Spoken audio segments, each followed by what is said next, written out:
एक बार की बात है, एक गांव में गरीब किसान अपनी पत्नी के साथ रहता था।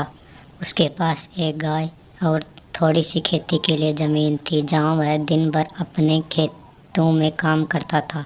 तब कहीं जाकर उसे खाने के लिए अनाज हो पाता थे। इस तरह से किसान अपनी किसी तरह जीवन गुजारा करते थे, जिस कारण से किसान की पत्नी हमेशा अपने भाग्य और भगवान को कोसती रहती थी कि ना जाने किस जन्म का पाप इस जन्म में भरना पड़ रहा है, जो गरीबों में जीवन जीना पड़ रहा है। एक दिन की बात है, दोपहर का समय था। किसान खेतों से आकर अपने घर पर अपनी पत्नी के साथ खाना खाने जा रहा था।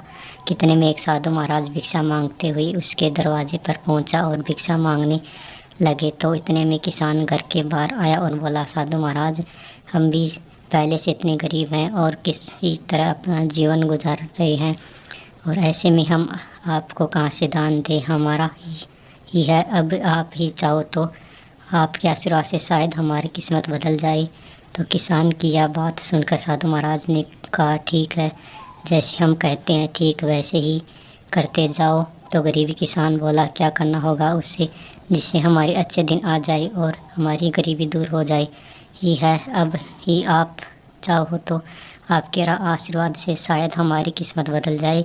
तो किसान की यह बात सुनकर साधु महाराज ने कहा, ठीक है, जैसे हम कहते हैं ठीक वैसे ही करते जाओगे। तो गरीबी किसान बोला, क्या करना होगा हमें जैसे हमारे अच्छे दिन आ जाए और हमारी गरीबी दूर हो जाए।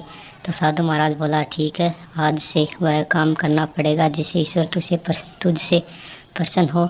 सबसे पहले अपनी गाय को बेच दो और गाय के बदले मिले पैसे से अनाज खरीद कर ले आना। साधु की आवाज़ सुनकर किसान चौंकना रह गया और उसके पास अपने खेत की ज़मीन और एक गाय तो सारा है, इसे भी बेच देंगे तो फिर करेंगे क्या। कहानी का अगला पार्ट देखने के लिए इसको लाइक और सब्सक्राइब ज़रूर करें दोस्तों।